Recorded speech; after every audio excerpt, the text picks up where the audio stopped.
मला मरकट, वैष्णवा माझी अतिश्रेष्ठ, हनुमंत म्हणावया कनिष्ठ, ऐसा पापिष्ट कोण आहे.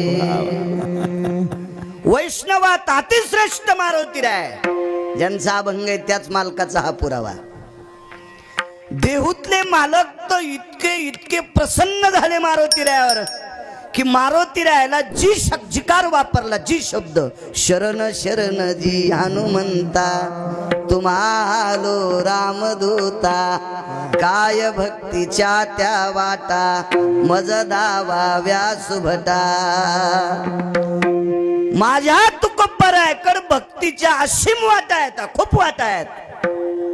पण तुकोबरायच्या लक्षात आलं आपल्यापेक्षा वेगळी वाट मारुतीरायकडे, म्हणून त्यांना शरण आले. इतके मारुतीराय मोठे.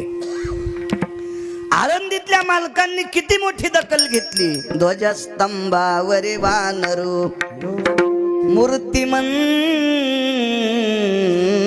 शंकरू.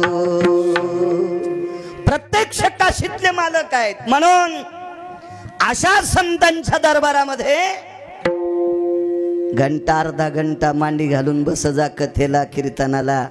देवा आपलं भलं करीन राजे हो. वाट्या कट्याव तर नालायकाला चॅटिंग करूच तर उजडूच तर बसले. ज्याला कवडीची अक्कल नाही, जो सकाळी पाणी नेत नाही, त्याला चॅटिंग केली. काल कुठं गेलता? मसनात गेलता, तुला नाही आला. काय त्या बडव्याला चॅटिंग करायची? 60-65 वर्षाचं आयुष्य राजे हो. नालायकासाठी कशात घालायचं? आपले काम करण्यासाठी घाला आणि उरलेला वेळ परमार्थात घाला. दखल घेईन मारुतीराय माझे. विठाला विठाला.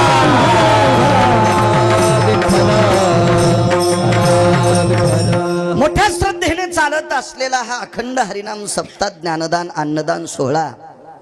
मागे मला वाटते 5-7 वर्षापूर्वी मी एकदा आलतो. मला मारुतीरायापासून इथरो घोड्यावर बसून आणलं होतं. आलतो 5-7 वर्षापूर्वी. तो अभंगही ध्यानात आहे माझ्या. तुमच्या आहे का नाही काय माहित, पाकिट देणाराच्या पण नसेल एखाद्या वेळेस, पण माझ्या आहे ना ध्यानात. विठाला विठाला.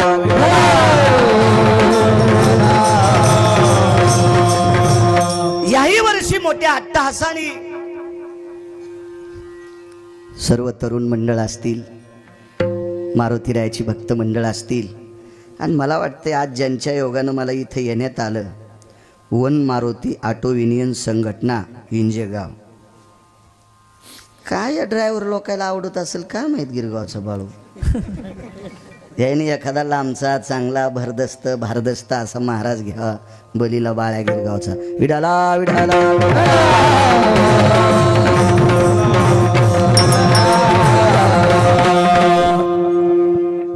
वाहनत्रय सर्वस्थितानां अधिष्ठितं शनि जायते, लोहम धातु सर्वानां शनिदायत्वति जायते, वाहनत्रय पीयूषायां यज्जायते न सकलां, दृष्टां दक्षिणाधिपतये नैवं यत्सौख्यकारास्ततेव चाह. वाहन लोखंडाचं असते, त्याच्या शनीचं वास्तव्य असते. अशा वास्तव्याची गोड कृपा या वाहन चलिणाऱ्यावर व्हावी, दक्षिणेच्या राजाची दृष्टी लागू नये आणि गोड सुखद त्यांचं आयुष्य जावं. या ऑटो युनियन संघटनेला विटेवरच्या मालकाच्या चरणी प्रार्थना, त्यांच्यावर गोड कृपा कर, एवढं देऊ शकतो. तुमचं चांगलं करण्याची ताकद माझ्यात नाही, फक्त पंढरपुरातल्या मालकात आहे आणि त्याच्यापर्यंत मी त्याला विनंती करेल. देवा, आध्यात्मिक क्षेत्रात, पारमार्थिक क्षेत्रात ही वाहन चालवणारी, ऑटो चालवणारी, ही काय मोठाच्या अशा 70-80 लाखाच्या गाड्या चालविणारी नाहीत. साधी सामान्य माणसं आहेत. हार घालताना कळाली. खाती के गालन ना हाती के बाल लगेच लक्षात येत असते माणसाच्या. हो ना. तर ही सर्वसामान्य माणसं आहेत. त्यांच्यावर भगवंताची कृपा व्हावी. तारखेच्या संदर्भात आमचे राजे भाऊ गुठ्ठे तळेगावकर संपर्क करत होते. 9 तारीख होती, पण काल दादांना अडचण होती. तशा माणसाचा निरोप आला. मी वाशिमला होतो. सकाळी मला कळसाचा कार्यक्रम होता, बाळूमामाचं मंदिर. नको वाटत होतं इतक्या दुरून इकडं यावं. तिकडंच होतं. पुन्हा उद्या याला आहे मी तिकडंच वाशिमच्या बाजूला. पण एका चांगल्या माणसाचा निरोप. उत्तरेश्वर बुवा, आपण आता परमार्थात आलो. बोधले कुटुंबियाची 200-250 वर्षाची वारकरी संप्रदायातली परंपरा आहे. अशा माणसांचा संदेश आपण ग्राह्य मानला पाहिजे. की तेवढ्या मोठ्या माणसाचा निरोप आला, सरकण्याचा योग आला. आजचा दिवसही मला देता आला. माझ्या मारुतीरायाची मला सेवा घडते. सेवा नाही म्हणता येणार, माणसानं खरं बोललं पाहिजे. कीर्तनकारानं सेवा त्याच दिवशी म्हणावं, त्याचा बुक्का नारळ घेतलं नाही पाहिजे.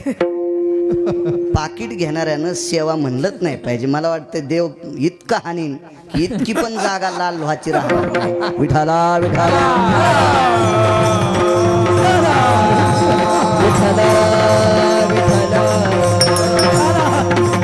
उपस्थित पंचक्रोशीतून आलेला श्रोता वर्ग, आपला अमूल्य वेळ खर्च करून आलेली तुम्ही सज्जन श्रोते जनार्दन, माझ्या आळंदीतल्या मालकाच्या उक्तीनुसार कथा कीर्तनातला श्रोता हा प्रत्यक्ष शंकर असतो. म्हणून तुमच्या चरणी गिरगावकराचा नाक घासून प्रणाम. लांबून आले ते, अहमदपूर तालुक्यातून एक गाडी आली. किती लांबून येते अहमदपूर तालुका? तिकडं का कीर्तन होत नव्हते का? थांबायचं तिकडंच, ह्याद असतो. ही बरेच ज्येष्ठ श्रेष्ठ सगळी काही मंडळी आहेत, सर्वांना प्रणाम करतो आणि मी माझ्या अभंगावर येतो. आता दोन्ही मृदंगाचार्य, काय नाव राजो? सुदर्शन, राधा किशन सुदर्शन. वा वा, राधा किशनच्याच हातात सुदर्शन आहे. दोघंही गोड आहेत. वा, सात्विक सात्विक परमार्थिक आहेत. बरोबर स्वरात पक्वाद लावले. काही काही लेरगीलपणा करते. मी काऊन लाईन आणि तू काऊन उभा राहिला? मग हा, तुला इतका ताईटपणा आहे तर तू तिकडे ढोलकी वाजवायला जाईन, इकडे कशाला मरायला आला बॉम्बले? विठाला विठाला विठाला.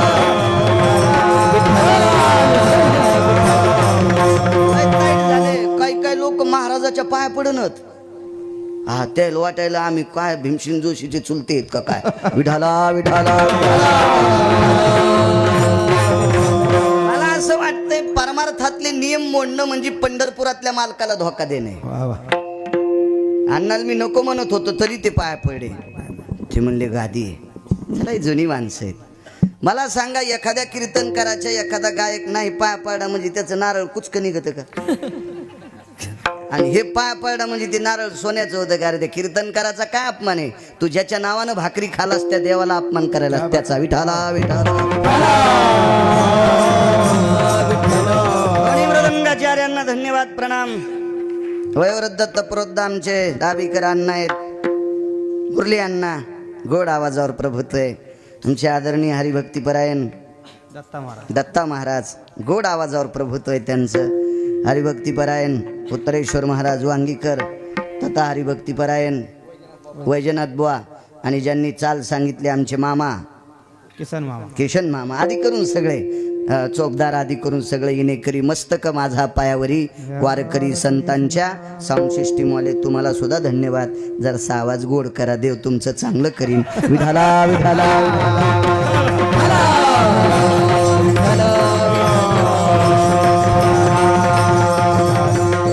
प्रारब्ध क्रियमान संचिताचा भोग भोगिल्याची भोग तो न सुटे. ज्या जैशी कल्पना त्या तैशी भावना, अंतिजे वासना जडून ठेली. मागच्या जन्मातलं जे काही संचित प्रारब्ध आहे ते भोगावंच लागते. भोगिल्याची भोग तो न सुटे. केवढाही असू द्या, त्याला त्याचं प्रारब्ध चुकवताच येत नाही. पंढरपुरातल्या मालका इतका मोठा कोणी असेल का?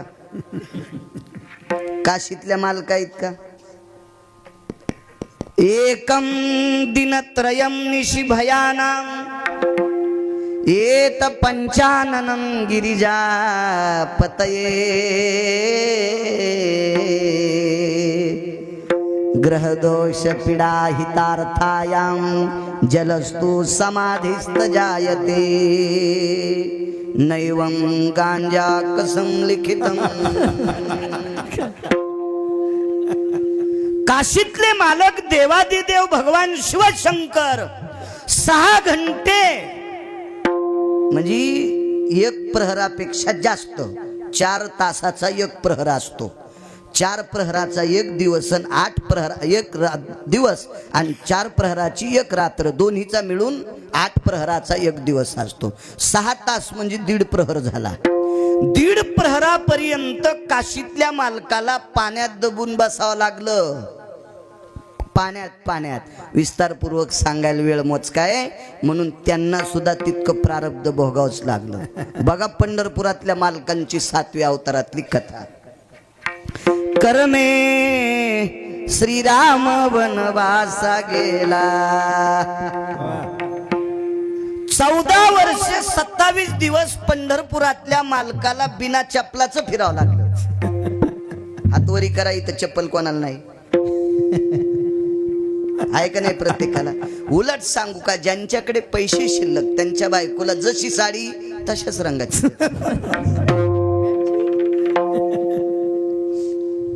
किचन मध्ये घालायची चप्पल विशिष्ट आहे. 27,000 रुपये ब्रासची फरची जर्मन, 27,000 रुपये ब्रासची फरची किचन मध्ये. आणि त्या बाईनं एक सुंदरशी, आता सुंदर कशी म्हणावं किचन मध्ये चप्पल म्हणल्यावर, पण मोठा वाडा पोकळ वासान वारा जाई भासा भासा जरा याचा जोर झालेला होता. आणि त्या घरची ती बाई होती, चप्पल घातली तर मग ती तशीच आम्हाला चहा घेऊन आली. दूध आणलं होतं, मी आणलं बाई मी काही बोक्या नाही, मी दूध पित नाही, मला काळा चहा लागतो. मग चहा आणला त्यांनी काळा. त्यांनी मला पुन्हा विचारलं कपात आणू का कशात, मी आणलं कपात चालतो, बुटात आणू नका. कपात चालतो म्हणलं. बऱ्याच लोकांचं मत आहे ना, मी कपात चहा पित नाही, मी लग्नात होम झाल्यावर जेवत नाही, स्वयंपाक गारवतून होम झाल्यावर, लग्न लागायच्या आधी टप्पू हाणतो. वा रे वा, डांब्यातला कठळ्या, विठाला विठाला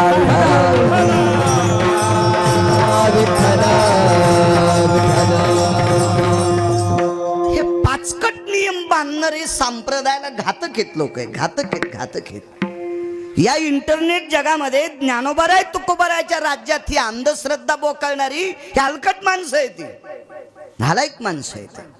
त्या बाईने तो चहा आणला तर मी म्हणलं ताईसाहेब म्हणलो मी त्यांना, ताईसाहेब ही चप्पल नाही, ही स्वयंपाक करताना घालायची विशिष्ट चप्पल आहे. मी म्हणलं बाई महाराज घरी आल्यावर हाणायची चप्पल एखादी आहे का. ती नाही म्हणली, अजून तशी कंपनीनं काढली नाही.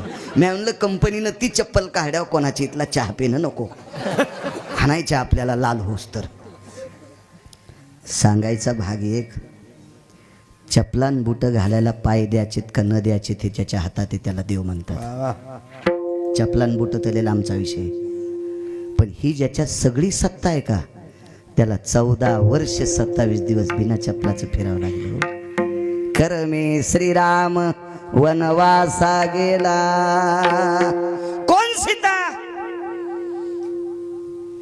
तुमच्या आमच्या घरची सीता नावाची बाई.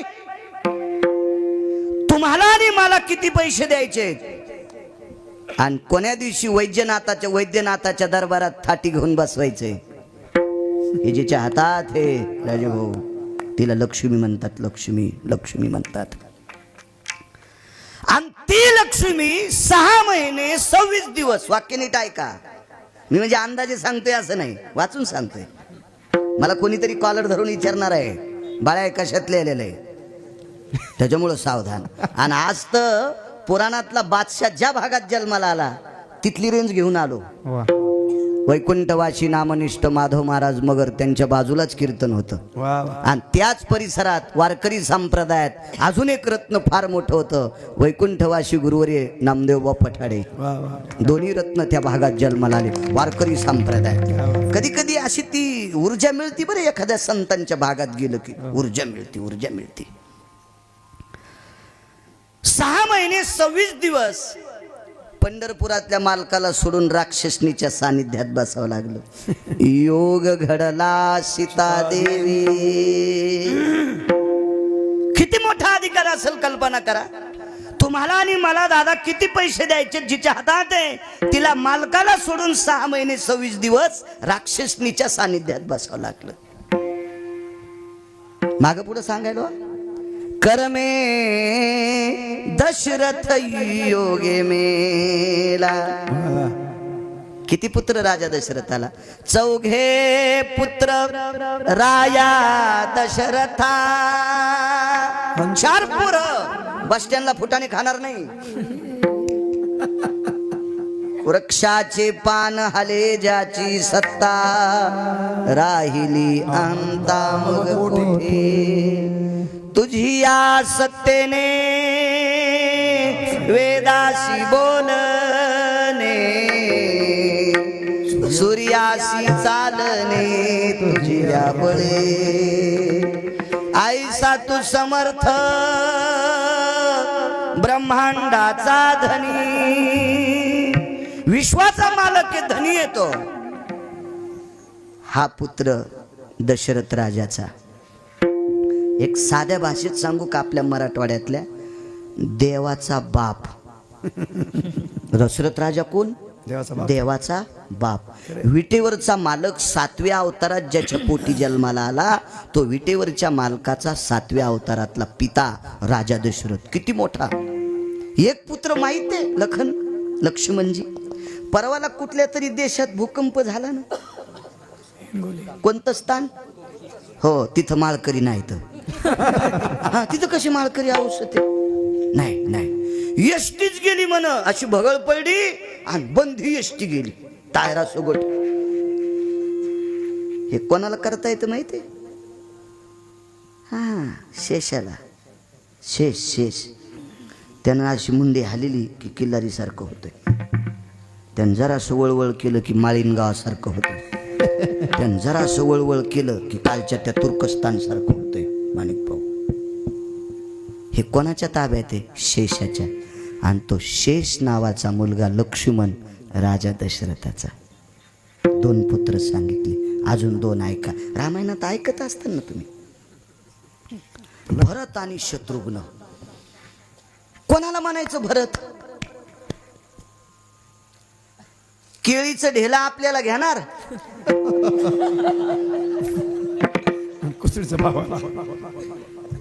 आणि ज्या रानातून चालल्यावर अण्णा धोत्राला कुसळा अडकत ते भावाच्या नावचं करणार हो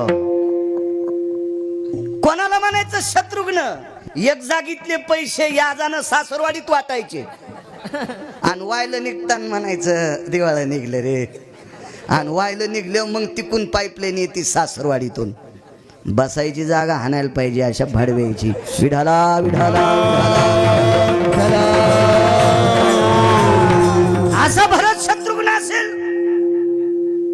राज्य दिलं माईनं भरताला राज्य राज्य राज्य ग्रामपंचायतचा सदस्य व्हायला राजाश्रय लागतो या नरा माझी राजा तो विशेषीभूती जाण माझा आळंदीतल्या मालकांचं वाक्य अयोध्येचा राजा माईनं केलं भरत म्हणला नको मोठे दादा बिन चप्पलचे वनवासात फिरतेत आणि आपण खुर्चीवर बसावं बायकोला सांगितलं प्रिय मोठे दादा जोपर्यंत अयोध्येत येत नाही तोपर्यंत मी नंदीग्रामाच्या ठिकाणी अंगाला काव लावून थांबतो हुशार होती भरताची मंडळी माझ्या भरतांच्या मंडळी म्हणल्या मालक तुमचं लग्न झालंय तुम्ही तारुण्य दशेतलेत काम तुम्हाला बेजार करीन ते म्हणले काम त्या माणसाला बेजार करतो मी मोठे मालक परत येऊस तर संन्यास घेतला ना काव लावली होती अंगाला वरुतांगायति कायां रधी स्थितं रक्तांबरम येन त्रेतेची भय जायो भरताग्रो न संचिता रामायणात बघायचं नाहीये विढाला विढाला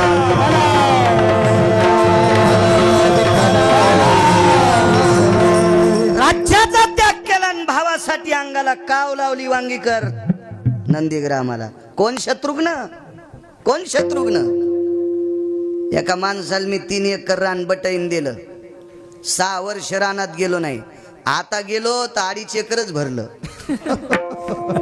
त्याचं माया बाजूला 2.5 एकर आणि मग 3 एकर होतं त्याचं 3 एकर झालं आणि मग 2.5 एकर झालं हिसाब पण विचारला नाही हिसाब नाही विचारला कुठं जाणार आहे ते आहे ना 7-12ला सौबकान 1 लिखा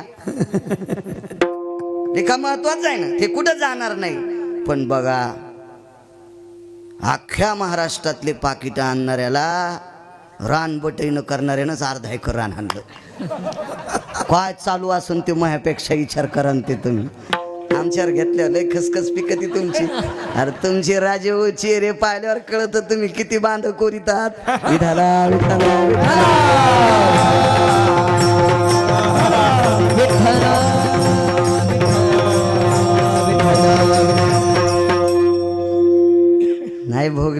राज्य नाही भोगलं. भरताला सांगितलं, दादा, मोठे दादा आणि 2 नंबरचे दादा वनवासाला गेलेत ना, मी नाही खुर्चीवर बसणार. काय करशील? मोठ्या दादाच्या पादुका ठेवायच्या. आणि शत्रुघ्नाने छत्र धरलं. शत्रुघ्नाची परीक्षा बघायची होती, शत्रुघ्नाची आणि सुमंताची परीक्षा बघायची. राम वनवासानं आल्यावर याने कारभार किती गोड केलाय. तर खजिन खान त्या लिखाण कंकाला बोलिलं. कंक म्हणजे ते आहे सीएला काय पण नाव म्हणते नाही, सीए चार्टेड अकाउंट. शिक्षण कमी आहे ना आपलं. चार्टेड अकाउंटंट म्हणजे सीए, हिशोबनीस. आणि शास्त्राच्या भाषेत त्याला कंक म्हणतात. मला ओरिजिनल भाषा कळती, बाकीच्या काय घे नाही आपल्याला. ऐका नाही, घरच्याचा इटन शेजाऱ्याचा भांगनीट काय करायचं, त्याच्यावर आगाव काय करायचं. हो, कंकाला बोलिलं, चला काढा हिसाब. सगळं निघलं कराडजी, टोटल निघलं सगळं व्यवस्थित. पण एका गाईच्या गळ्यातलं घुंगरू तुटलं होतं. फुटलं असं घुंगरू. खालचं बाजूला सरकलन, त्याची जी मुदन असती का दोरीत घालायची, ही मुदन कुठे? तर शत्रुघ्नानं सांगितलं, खजिन खाण्याच्या अमक्या देवळीत पितळाची मुदन ठेवलेली आहे. एक मुदन घुंगराची मुदन बारीकशी. फार काही झालं तर 2-3 तोळे पितळ असन तिला, इतकी दखल होती. धेनुयाम कंठसूत्रेषु लोलका भय घंटा नादम भेदंची वही रक्षितंच जायम यतत्रेतेची संस्थिताना नैवम बाळू महाराज लिखितम. पुराण सांगते किती कारभार चोख ठेवला. गायीच्या गळ्यातलं तुटलेलं घुंगरू हे सुद्धा मालक येईपर्यंत जपून ठेवलं. आणि मालकाच्या पादुका कळायच्या नाही, चपलावर छत्र धरलं. काय शत्रुघ्न असलो, काय भरत असलो, काय लखनलालजी असतेलो, काय जगाचा बाप. असे 4 पुत्र असताना करमे दशरथ योगे मेला. एकही जवळ नाही. राजा दशरथाचं कर्म होत. कोण? रावण. याच कडव्यात आहे ना रावणाचं पण. गरमे रावण क्षय पावला. कोण रावण? रावणाची श्रीमंती सांगू का 2 मिनिटात? रावणाच्या घराची 1 चौकट इकल्यावर 35 बारे आमदार होता येते. काय गोळ्या संपल्या नाही, मी गांजा वढीत नाही, मी वाचून सांगतो. रावणाच्या घराची 1 चौकट इकल्यावर 35 बारे आमदार होता येते. गुणिले 7 कोटी बेलमकर. ते तारीख घेणार आलं नाही का मारुतराव? वा. 22.5 क्विंटल सोन्याचे पैसे किती येतील? मी तर 700 केले. अण्णा खिडक्या सांगणं, वटे सांगणं, पायऱ्या सांगणं, छत सांगणं, भिताडं सांगणं, फक्त चौकटी. 1 चौकट 22.5 क्विंटल सोन्याची. अशा 7 कोटी होत्या. गिरगावकराचं काय कथा देहूतले मालक म्हणतात. कोटी घर जेथे कशानी दमाची शुद्ध कंकणाची सप्त कोटी शुद्ध कंकणाची सप्त कोटी. कोटी घर जेथे कशानी दमाची शुद्ध कंकणाची सप्त कोटी शुद्ध कंकणाची सप्त कोटी. ए चांगला बैल किती म्हातारा हो द्या. ते पेरणीच्या टायमाला आता सांगतोच सर. आता असं वर्णन केल्यावर पुन्हा एखादा म्हणायचा, अण्णा तुम्हाला बैल म्हणला काय महाराज? या असे काड्या करणार लयच उतू आले हो. विठाला विठाला.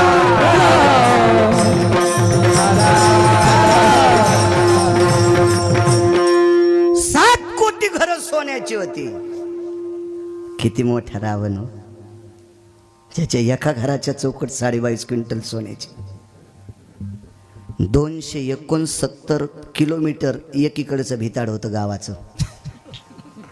269 किलोमीटर गळ्यात शपथ खोटं सांगत. शेजाऱ्याच्या कोणी घालीन आपोआपल्या गळ्याची कशी घालीन. आणि हे गळा किती महत्वाचा आहे. या हे का कोर्टात सुनावणी देणारा थोडाचे रसुल्लेर हरीर शंकरराव देवराव हाजीर आहे. आपल्याला कोर्ट हैदराबाद होतं ना पहिले स्वातंत्र्यापूर्वी निजाम तेच होतं ना कोर्ट. मग ते कोर्टात सुनावणी देणारा असं देत होतं. त्याचा गळा आहे होय. आणि कसा घालीन इतक्या चांगल्या गळ्याची शपथ. 269 किलोमीटरचं एकीकडे भिताड पूर्ण सोन्याचं. काय श्रीमंत असेल होते. बायका 80,000 होत्या. आपल्या बाई सारखी नाही पाहती कवडाकडून चलती भिताड. 80 सहस्राच्या सुंदरा कामे 80 सहस्राच्या सुंदरा कामे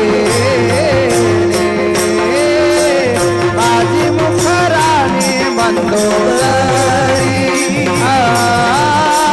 माझी मुखराणी मंदोदरी 80 सहस्राच्या सुंदरा कामे 80 सहस्राच्या सुंदरा कामे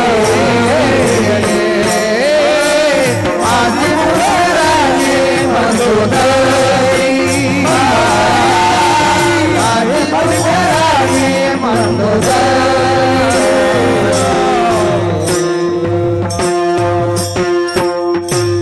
वा आता नाही सुधरू देत मला हे.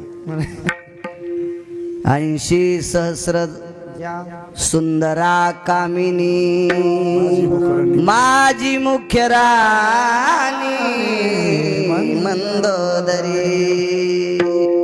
80,000 बायका 1,00,000 पोरं 1,25,000 नातू. एक पोरग सांगू कसं होतं.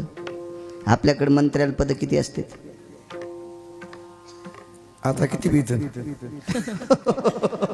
कोणी कोण आणणार पहा किती बी म्हणतात. कशी भेटते. लयच वर्षाच्या जवळचा असेल तर अण्णा 2. पण एका मंत्र्याला 222 पद. त्याला वाहनात सगळं 17 बाऱ्या बांधून आणलं रावणाच्या पोराला. म्हणून त्याचं नाव सत्रजित इंद्रजित पडलं. इतकं दाढ होतं इतकं दाढ.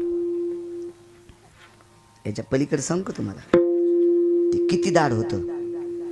पृथ्वी ज्याच्या डोक्यावर आहे त्याला शेष म्हणतात. आणि शेष एवढ्या मोठ्या बलशाली पोराला पोरगी देत नव्हता. चल देत नाही पण पोरीच्या बापाच्या विरोधात त्यानं लग्न केलं. ते बिले रगील शेष. ते म्हणला जरी माया पोरीशी लग्न केलं तरी मी तुला मारीन.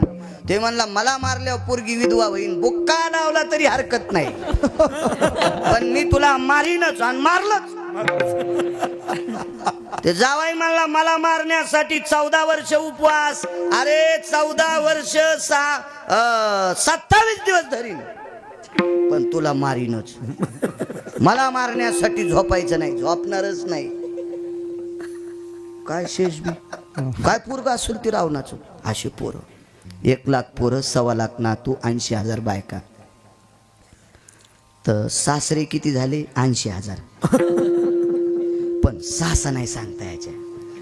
कारण जावायनं 80,000 केल्या म्हणल्यावर सासरा 25-25 तर करीन. म्हणजे हे सरळ सरळ बोलायलो. मी काय तिथला सरपंच नव्हतो. चला रावणाला पोरं किती 1,00,000. मग ज्यांच्या बापानं 80,000 केल्या पोरायला 11-11 तर नातवायला 7-7 तर मग सगळ्याचं गणित लावा. आमदारकीला याला कोणाच्या पाय पडायची गरज होती का. एवढा मोठा श्रीमंत रावण पण कर्मे रावण क्षय पावला. प्रतिज्ञा काय होत्या राजू. समुद्र गोड करीन स्वर्गाला शिडी करीन आणि सोन्याला सुगंध देईल. तशा कल्पना नालायक होत्या पण माणूस मोठा होता. ह्या कल्पना तिन्ही रद्द करण्यासाठी पंढरपुरातल्या मालकाला 14 वेळेस घाम आला. कारण ह्या कल्पना रावणाच्या रद्द करणं इतकं सोपं नव्हतं. कारण रावणच होता. रावणाला जन्माला घालणारा चतुरानन त्याच्या इथले देवदूत होता. प्रातायति संदर्भ जायते देवतार्चनं पुनितो ह्यो चतुराननं मिमजय क्रतुजन्यादम्भयो जज्ञिरे सर्वरूपेशे यद्भवे शास्त्रयं प्रमुखो मुच्यत यज्जायते न विष्टः सर्वस्थितं कुलदेवता कुलाचारो शिष्टाचारो सम्मतो यज्जायतं सत्ययं ब्रह्माभय जायते. हे रोजचा कुलाचार करायला ब्रह्मदेव सत्य लोकातून येत होते. किती चतुर आहे ब्रह्मदेव, दोनच वाक्यात सांगतो. माझ्या अंगठ्यावर जितके ठसे आहेत पृथ्वीवर जितके देश आहेत, एकाही माणसाच्या ठसे माझ्या ठशासारखे नाहीत. हे तर तुम्हाला मान्य करावं लागेल. ऐका, इथं बसलेला याचा तरी ठसा माझ्यासारखा आहे का? नाही. किती चतुर असेल. पुन्हा एक चतुर सांगू का? 1,00,000 लिटर पाणी बसायची टाकी बांधा आणि त्या टाकीला डोक्याच्या केसासारखं छिद्र पाडा. काही दिवसाला टाकी रिकामी होती. पण एक उभी टाकी तयार केली आणि तिला 9 छिद्र पाडले, पण तिच्यातून मनानं पाणी बाहेर येत नाही. हे 9 छिद्र पाडले तिला 9. काय विद्वान असेल होते, किती विद्वान असेल, किती विद्वान. आणि तो विद्वान रावणाची तर देव झाला होता. काय श्रीमंत रावण तो. एवढी श्रीमंती त्याची, ह्या प्रतिज्ञा तिने खऱ्या करणार. पण पंढरपुरातल्या आणि काशीतल्या मालकाला माहित होतं ह्या प्रतिज्ञा चुकीच्या आहेत. आपली निसर्गाची पूर्ण व्यवस्था बदलून जाईल. रावणानं जर सोन्याला सुगंध दिला असता तर सोनं कुठं ठुलंय चोट्ट्याला विचारायचं काम नसतं पडलं. वास घेतलं की कळालं असतं एका पटात सोने याच्यात चिरगुट आहे. चलो, एकच मुद्दा. फार अडचणीत हात घालणं काही चुनी निघत असते. दुसरा मुद्दा बघा. जर रावणानं समुद्र गोड केला असता तर एक जण येडगळ म्हणला पाण्याची कमी नसती राहिली. पण अरे नालाय का, समुद्र गोड झाल्यावर पाऊस पडला नसता रे. शारोदक भय सकल सुधा यत् प्रजन्यति जायन्ते तेजो कांती दिवा करो निशापति भय जायन्ते यत् संक्रमे जायन्ते न यत् जायन्ते शितो भया उष्णोदक भय सकल सुदे वायुर्वेगं तदेवचं प्रजन्यस्तुं सकल सुदाना प्रजन्यस्तुं सकल सुदाना प्रजन्यस्तुं सकल सुदाना. मी 6वीला असताना संत जनार्दन विद्यालयामध्ये आम्हाला विज्ञान शिकवायला देशपांडे सर होते. ते मला म्हणायचे, बाळा, उष्णतेनं समुद्राच्या पाण्याची वाफ तयार होती आणि ती वाफ आकाशातल्या ढगांना खेटली की पाऊस पडत असतो. आणि हे सागर जर गोड असता तर बाष्पीभवन झालं नसतं त्याचं. त्या पाण्यानं पाऊस पडत नसतो. यत् प्रजन्यति जायन्ते. नंतर इकडे आल्यावर कळालं, गुरुजींनी 6वीला असताना सांगितलं, पण 10,000 वर्षापूर्वी माझ्या संतांनी पुराणात लिहून ठेवलंय. समुद्र गोडा होणं चुकीची गोष्ट आहे. चला, आणि स्वर्गाला जर पायऱ्या केल्या असत्या तर पाणी न टाकून जे पेतेत का ते आधीवरी गेले असते. बाळ्यावरी चढतानाच एक जणांना कष्टावडा असता, गिरगावकर थांबा आम्हाला जाऊ द्या. आणि महाराजायला सुरुवात झाल्यावर वरच्यांनी सांगितलं असतं खुर्च्या संपल्यात, तुम्ही आता इकडंच वताडायनं फिरा. ही सुद्धा कल्पना चुकीची होती. एवढा कल्पना रंगवणारा रावण. भक्तीचं टोक जर बघायचं केलं तर शिवजीला प्रसन्न केलं. किती प्रसन्न केलं सांगू तुम्हाला. येने प्रसन्नस्तु जायो पंचाननम गिरिजा सांगेन दातृत्वम. गिरिजा म्हणजे पार्वती.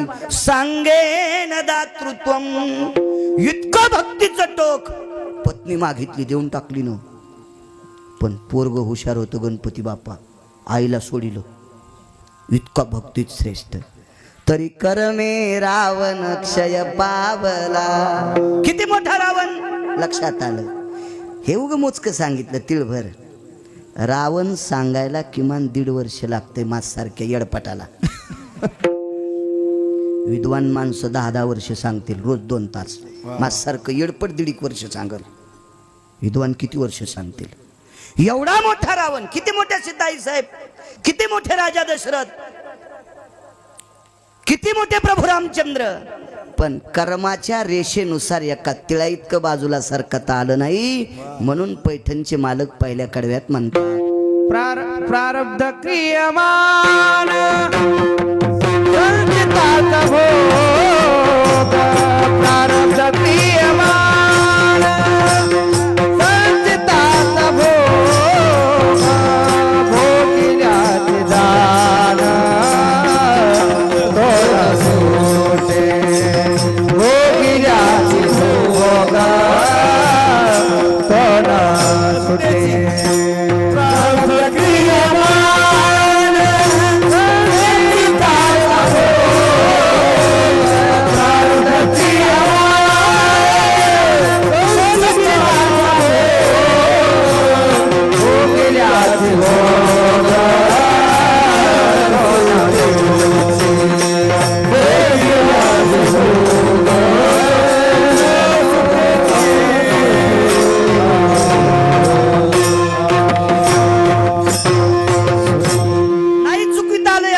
कर्म.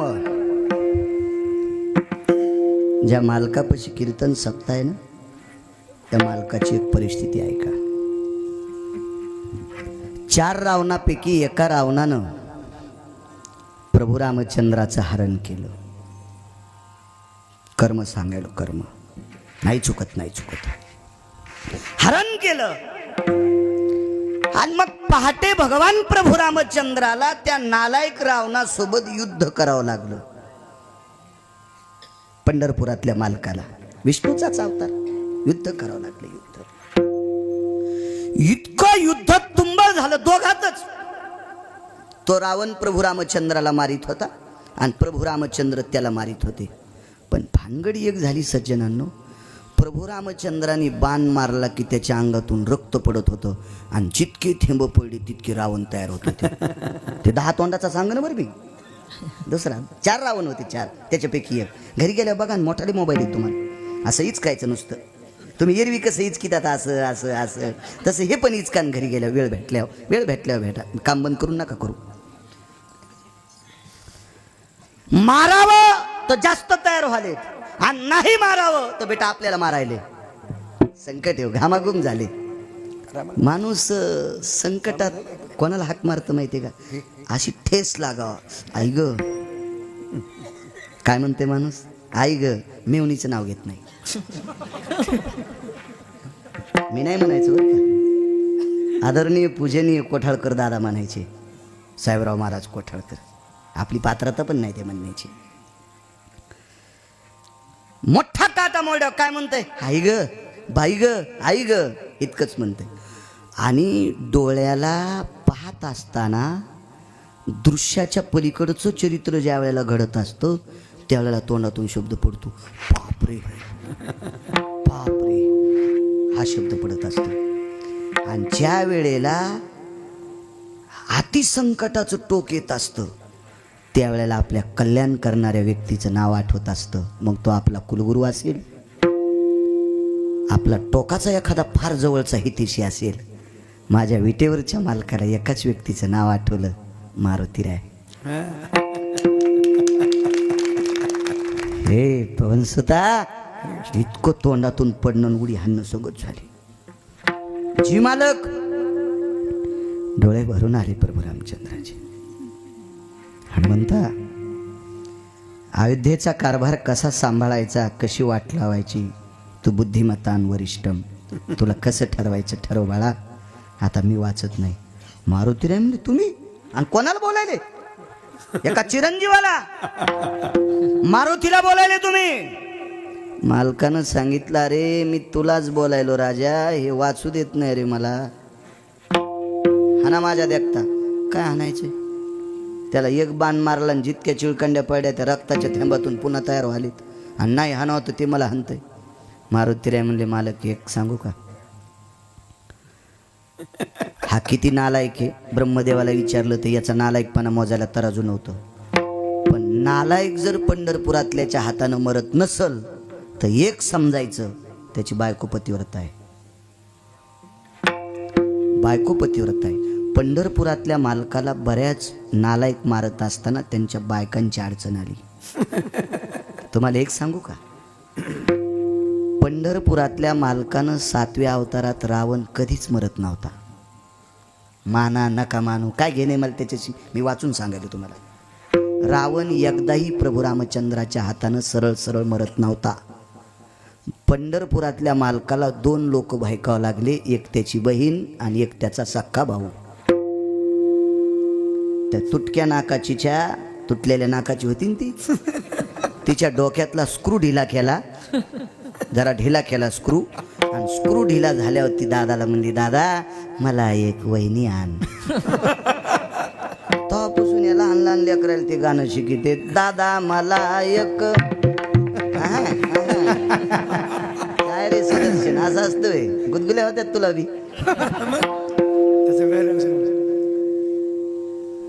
भंग केला रावणाचा आणि बिभीषण फोडा. म्हणून बिभीषणाला माझ्या 18 मालकांपैकी एका मालकानं मूर्ख पदवी दिली. आपण नाही म्हणायचं बरं, पण मनशी बिभीषण शहाणा परी तो महामूर्ख जाना. मालकांचं वाक्य. आपली पात्रता नाही बिभीषणाला मूर्ख म्हणण्याची. का? कारण आपल्यापेक्षा जास्त चांगल्या प्रतीचं भजन बिभीषण करत होता. कारण सांगू तुम्हाला, इथं बसलेल्या कोण्याच माणसानं पेटलेला अग्नी भजनानं इजवायचा, मी मरूस तर त्याच्या बुटालाच पालिश करीन, नाही तर त्याच्या बुटाचं मंदिर बांधीन. पण बिभीषणानं घर जळूच दिलं नाही. प्रतापे सबळ नामाचिया तुका म्हणे अग्नी झाला से शीतळ, प्रतापे सबळ नामाचिया. अख्खी लंका जळाली पण बिभीषणाचं घर जळालं नाही. हा पुरावा ओरिजिनल शपथ पुरावा. आग लगी लंका में हलचल मचाई, विभीषण की कुटिया कैसी बचाई रे. एकट्या घर विभीषणाचं घर जळालं नाही. का? तो भजन करत होता. आपलं भजन तितकं पावरबाज नाही, म्हणून आपण विभीषणाला नाव ठेवणं चुकीचं आहे. तो मालकांचा पुरा आहे, त्यांचा अधिकार आहे, अधिकार आहे त्यांचा. असो, रावणाची मंदोदरी सात्विक आणि सदाचारी पुण्यशील स्त्री होती. तिथं 5 पतिव्रतेच्या यादीत आहे. कोणत्या कोणत्या होत्या 5? सीता, अहिल्या, तारा, द्रौपदी, मंदोदरी. ह्या 5 पतिव्रता. याच्यातल्या मुख्य 34 नायिका होत्या. हे कॉलेज मधले पुढचं त्याच्यातली एक सांगतो आता. त्या 34च्या यादीमध्ये सावित्री आली. पारनिरोर कंकनो भय जायते न दक्षिणाधिपती. ही दक्षिण दिशा आहे ना. पारनिरोर कंकनो जायते दक्षिणाधिपत्यम, तेजो भय कांती दिवाकरम, ममम ललाट प्रपलचम दातृत्वम धीमा. हातातल्या बांगड्या दाखिल्या, त्या बांगड्याच्या तेजानं डोळे दिपले आणि ते म्हणला, काय देऊ? नवरा नेलास ते वापस कर. आणि आणलाबाईनं यमाच्या दाढातून सत्यवान वापस, आणि त्यानं वापस दिल्या. मग आरती पेटिली आणि दोघांना दक्षिणेकडे तोंड करून आरती गायली. आरती यमराजा बंधू सहेश नदी जा, सोडवे पती माझा, दक्षिणेचे राज्य तुला, देवा कुमकुम दान ओ संगा मागते रे. याच्यातला मुख्य शब्द बंधू सहेश न दे जा. मग भाऊ मानलं. सामान्य ताकद आहे. त्या 34 मुख्य नायिकापैकी ती एक आहे. पुढे पुन्हा सांगणार आहे मी जेवढा वेळ भेटन. माझं मत हे, दुपार झाली की बैल सोडले पाहिजे. आणि कीर्तनकारानं 2 तास झालं की आपलं जे इठेल केलं पाहिजे. माणसं बेजार नाही केलं. हो ना. आपल्या टायमात चौकटीत लांबवायचं नाही. मारुतीराजांनी सांगितलं, आईसाहेब अधिकारी येतात. तर प्रभू रामचंद्र म्हणले, आईसाहेब कोणाला म्हणायला? ह्या नालायकाच्या बायकोला. तो भगवान म्हणले, नालायकाच्या बायकोला आईसाहेब? ते म्हणले, मी संन्यासी आहे. मी कामाला इस्तू लावला, वासनेला इस्तू लावला, जगातली जी स्त्री दिसेल मी तिला अंजनीसारखंच मानीन. याला म्हणायचं वारकरी, याला म्हणायचं साधू, हो याला म्हणायचं पारमार्थिक. आई साहेब आहेत, मी नाही वाचत, काळजी करू नका. मारुतीराय गेले आणि चंद्रसेनेच्या दारात लोटांगण घातलं. केवढा मोठा संन्यासी, फार मोठा संन्यासी दादा, इतका मोठा संन्यासी. असा संन्यासी होणे नाही, 19 संन्याशीपैकी 1 नंबरचा संन्यासी. लोटांगण घातलं. दाशीनं सांगितलं, मालकीनबाई. कोणीतरी लोटांगण घातलं, पाहिलं, तेज बघितलं. त्या बाईनं सूर्याकडे बघितलं तर सूर्याचं तेज लाजत होतं, इतकं मारुतीरायचं तेज होतं. पहाटच गिळायला गेलतं. आता उद्याच्या 6 तारखेला अभंग म्हणावंच लागते, ते येणाऱ्या 6/3लाच ना, 3ऱ्या महिन्यातल्या 6 तारखेला सकाळी. का नाही भेटणार तो? मग बाईच्या लक्षात आलं, जनलोटांगण घातलं तो साधा नाही. बाईनं प्रणाम केला. ती बाई फार अधिकारी होती, कळून तुम्हाला किती अधिकारी होती तर. 34 नायिकेपैकी 1 होती. याच्या पलीकडे सांगू का, या 5 पतिव्रतेपेक्षा 1 काकण शिल्लक होती. ती काय मही चुलती नव्हती, मही कोणी पाहुणी नव्हती. पुराण सांगते म्हणून बाळू सांगतोय, म्हणून नाही. एखाद्याने विचारलं तर आपल्याला त्याला बोलायची ताकद. ताकद म्हणजे आपण वाचिलं याच्याकरता. हो, लोटांगण घातलं. कोण आपण? मी मारुती. कोण मारुती? भगवान प्रभू रामचंद्राचा भक्त, रामभक्त, हनुमान, अंजनी तूच? हो मीच. बाईनं भाषाच बदलली. तुम्ही मारुती आहेत? लोटांगण घातलं. हे पवनसुता, एक करताल? तुमचे मालक माझ्या दर्शनाकरता घरी येतील का? तुमच्या मालकाचं, मला चुकून बोललो, तुमच्या मालकाचं मला दर्शन घ्यायचंय, ते आमच्या घरी येतील का? मारुतीराय म्हणले, वाचले तर येते, वाचले तर येते ना. अरे हनुमंता, तुझ्यासारखा बलशाली, बुद्धिमतान वरिष्ठ, बलाची देवता, एवढा मोठा भक्त त्यांचा असताना, आणि ते जगाचे मालक आहेत, त्यांना कोण मारीन? तो आज मालक मारायला आहे. नाही, दर्शनाला आणशील का? आणतो म्हणे, पण वाचले पाहिजे. एक काम कर म्हणे, आमच्या मालकाचं रक्त पडल्याच्या नंतर दुसरे मालक तयार होते, तर तू काय कर, 10-15 मिनिटाकरता त्या पर्वताच्या गुंफेला एक दार आहे, तिथं अमृताचा कलश आहे, त्याच्यातलं अमृत भुंगे नेऊन तिकडं टाकतात. माझे मालक शिल्लक तयार होते, तोपर्यंत ते भुंगे तिथं आडव. इतकंच सांगितलं बाई ना. भुंगे काय कर, आडव. आणि मग माझे मालक थोडे मूर्छेनं येऊन पडतील, आणि प्रभू रामचंद्र मेलं म्हणून सोडून देते. ते इकडे येतील, मी त्यांचं दर्शन घेईन, आणि प्रभू रामचंद्र गेल्यावर मी पुन्हा कप भरून अमृत आणीन, त्याच्या अंगावर टाकीन, पुन्हा जिथं करीन. ती बाई चंद्रसेना आहे, तिचं नाव आहे चंद्रसेना. पुढची ताकद ऐका तिची, ऐका ताकद, ऐका तिची. हो, जास्त करून तुम्ही ऐका. तुम्ही ऐका जास्त करून. मारुतीरायला सांगितलं होतं त्याला आडेव. काय केलं या पठ्ठ्यानं माहिती? हाणलेच. हाणला का काठी होती का काय? आईसाहेब होत्याच शेपटी. आईसाहेब चपक्यातच भुंगा खालास.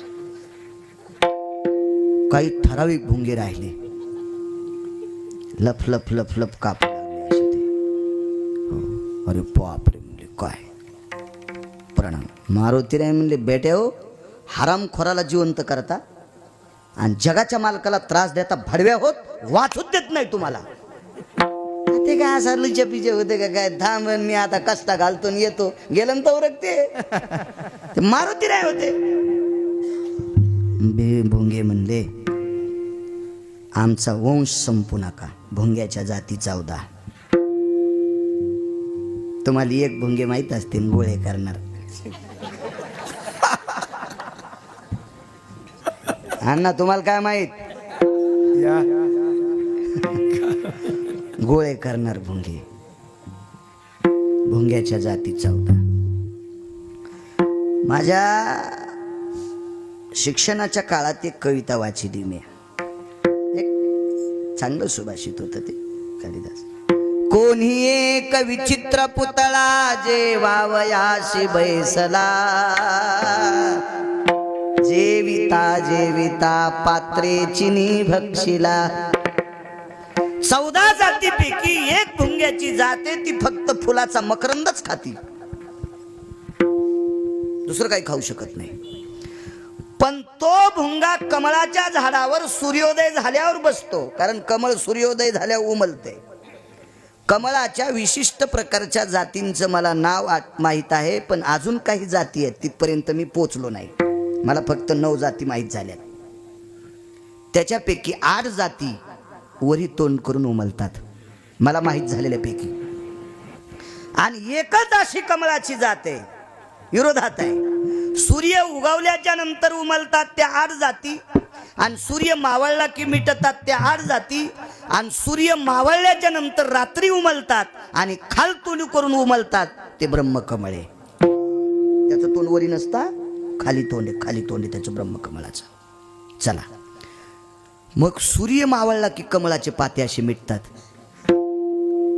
चांगल्या लाकडाला भुंगा लागूच नाही आणि एकदा का भुंगा लागला तुम्ही काही करा कवाडाचं पिठच नाही कष्टाचा गुमान नाही कष्टाचा गुमान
एसटीत आधी बसून त्याला जागा नाहीच दरुजातून जाता आलं तर खिडकीत रुमाल टाकावा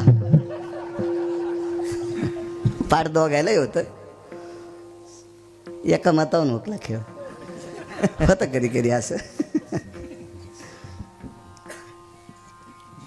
लाकूड कोरायची ताकद पण सूर्य मावळल्यावर भुंगा तसाच मरतो पण फुलं टोकरीत नाही जेविता पात्रे चिनी भक्षिला ज्या ताटातला मकरंद खाणारा भुंगा सूर्यास्त झाल्याच्या नंतर त्या फुलानच भुंगा मारून टाकला इतकी एक 14 पैकी एक कोमल जाती भुंग्याची म्हणजे सात्विक हे तर अमृताचा स्पर्श झालेली भुंगी होती शरण आले मारुतीराय सारख्याला शरण आले काय काम काहीच नाही म्हणले त्या बाईचं पलंग टोकरा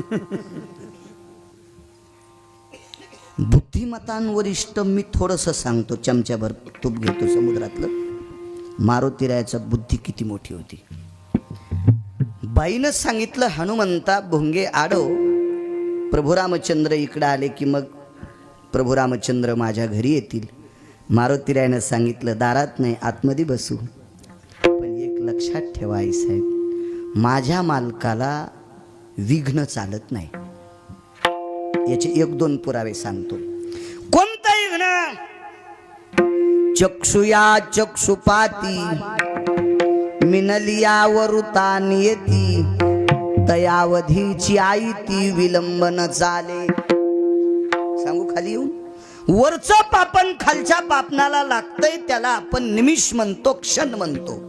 इतक्या वेळापुरतं जरी विघ्न झालं तर माझे मालक मधात येणार नाहीत. तिनं सांगितलं, अरे मी कोण आहे? तुका म्हणे पतिव्रता, तिची देवावरी सत्ता. ताकद आहे त्याची. याच्या पुढचा एक पुरावा सांगतो तुम्हाला. असे 4 का 5 पुरावे येत, पण मला आता 2 आठवायला येतात. बस झाले तितके बी 2 तिकटापुरते असते, बस झाले. जाताना धकत कसं बी मग. दुसरा एक पुरावा आहे, केसाचे आडवे भाग नाही. रोमतंतु भयो सवे भागाती चतुर्दशम. केसाचे उभे 14 भाग करायचे. उभे उभे, आडवे नाही, उभे उभे. एक केस किती बारीक असतो, त्याचे उभे 14 भाग केल्यावर 14वा भाग किती बारीक असो, चष्म्यान दिसेल का ते. तै रोमाचे चतुर्थ भागे तै मोजिता विभागे तै विलंबाचे निभय भागे शन एकची गा. जाबाली बकदालभ्य भ्रुशुंडी ह्या लोकांनी पुरावे दिले. तितकं सुद्धा सहन होणार नाही. बाईनं सांगितलं तानच घेऊ नको. त्या भोंग्याला सांगितलं, बेट्या हो पलंग सजून ठुलाय. कर्म सांगायलो, प्रारब्ध क्रियमान सजून ठुलाय. तुम्ही असं खा. बदाम ज्या बरणीत टाकले त्या बरणीचं ढक्कन उघडं ठेवा आणि त्याच्यात एक गुळाचा खडा टाका. आपण ना त्या छोट्या छोट्या पाहुण्यामध्ये जातात. मुंग्या देखून या गुळ धाव खाली. धाव खाली. गुळाचा खडा, साखरेचा खडा, खडी साखरेचा खडा पाहिला की मुंग्याला मूळ वाटी द्यायचं काम नाही. आपण मग त्या सुरुवात. आणि आम्हाला बदाम येत होते पहिले पूजेचे. तर ते पूजेचे बदाम सगळे गोड नसतात, काही कडू जहर असतात. तर मुंग्या हुशार ते बदाम खात नव्हते. मी मुद्दाम डबं उघडं ठेवायचं. ज्या बदामाला मुंगी चिटकली ते बदाम काढून ठेवायचं. तुम्हाला एक माहिती आहे का, पोपट त्याच आंब्याला चोंच लावतोय, त्याच्यातला गोडवा विशेष असतोय. जेवताना तीच करंडी खाची. काय त्याच्या चोंचीस ती ताकद असेल, काय काय ते प्राणी मात्राला विश्वाच्या मालकानं दिलेलं ते वरदान. बदाम जर मुंगीनं पूर्ण खाल्ला तर वाटतच नाही बदाम संपलाय. जशाल तसं वरून टरकल, दाबल्यावर कळत तू काहीच नाही. तसं चट मधलं खाल्लं, टरकल ठुलं पलंगाचं. 52 चंदनाच्या चौरंगाची पाय होती. 52 चंदनाची पाय होती पलंगाला. चट खाल्लं.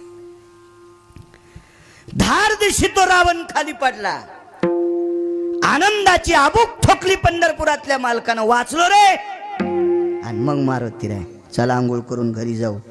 मारुतीराय म्हणले, आंघोळ नंतर, आधी त्या बाईच्या घरी चला. मालक म्हणले, अरे एक रावणानं अशोक वाटिकेत ठुली तर मला किती जगिता येत्यान, पण 7व्या अवतारात मला दुसरी करता येत नाही. मर्यादा पुरुषोत्तम आहे. सूर्यवंशाची रीत आहे.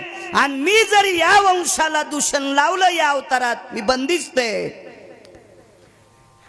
तर आहा कटा त्याचे करीती वंशी दुराचारे पुत्र झाला.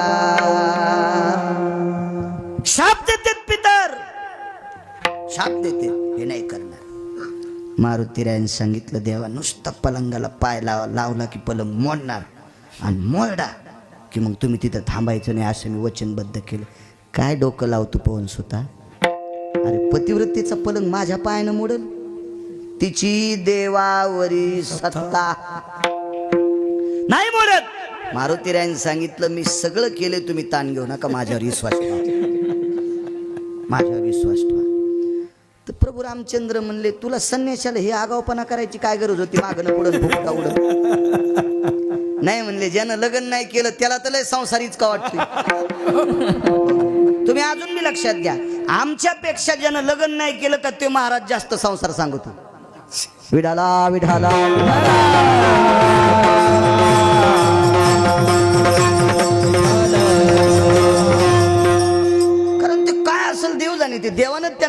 कार्ड टाकलेलं असते ते संसारावर जास्त बोलत आहेत, फक्त लग्न करीत नाहीत. असं मी खूप ठिकाणी लहानपणापासून कीर्तन ऐकतो ना. योग असा आला, तू काय कशा करता ऐका ना म्हणजे मालक, हे जर करीत नव्हतं तर तुम्ही वाचत नव्हतात, हे जर करीत नव्हतं तर तुम्ही वाचत नव्हतात, तुमच्या करता केले. बरं चाल, मारुतीरावर विश्वास होता, पोचले तिथं. भगवंताला पाहिल्याबरोबर काय त्या बाईला आनंद, जगाचा बाप आहे. तर बाहेरच्या दरवाजापासून प्रभू रामचंद्राचा अंतःकरण तिला प्रणाम करीत होतं, प्रणाम करीत होतं, प्रणाम. ही प्रभू रामचंद्राची व्याख्या आपल्यासाठी पोषक आहे. ज्या अवतारात मर्यादा पुरुषोत्तम वृत्त आहे का, त्या अवतारात तिनं जरी प्रभू रामचंद्राची अपेक्षा केली असेल, पण प्रभू रामचंद्र तिला मायेच म्हणत होते. ही त्या अवतारातली ख्याती आहे.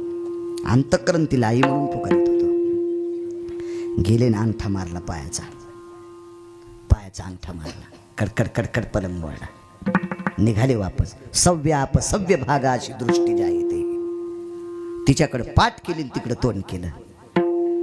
भगवान चाललात, माफी असावी, माफी असावी, माफी असावी, माफी असावी.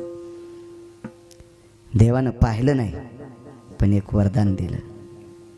या अवतारात मी बंदिस्ते, बोलीला वाल्मिक तैशीची करीन, वर्तोनी दावीन, हा मला त्याच्या पुढे जाता येत नाही, पण पुढच्या अवतारात तुला एक पत्नी म्हणून स्वीकारीन. तर 16,108 बायका केल्या. भागवत किती ऐकले तुम्ही? बरेच भागवतकार तुम्ही वाट पण लावले, म्हणजे त्याचं आयुष्य संपल्यावर गेले बिचारे, तुम्ही थोडेच मारले. पण 16,108 बायकांपैकी चंद्रसेना पुढच्या अवतारात कोणत्या नावाची बायको होती सांगता येईल का? हा पक्क आहे काय? म्हणजे असं त्याचा काही पुरावा श्लोक सांगता येईल का? नाही असंच का सोनाराच्या नळीवाणी फुकलं तिकडे गेलं? असं नाही, असं एरंडाचं गुराळ नाही सांगितलं पाहिजे. विढाला विढाला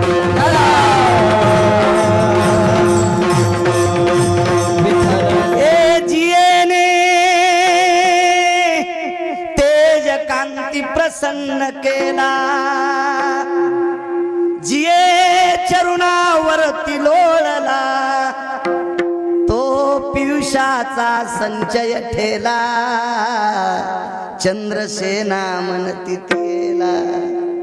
ते वरद हस्त पावली, सत्रजिताची कन्या झाली, श्रीमंत कावरुता ठेली, अवदानेची गा.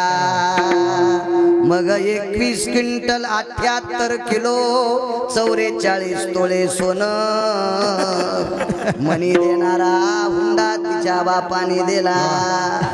हे त्याचा पुरावा आहे. विठाला विठाला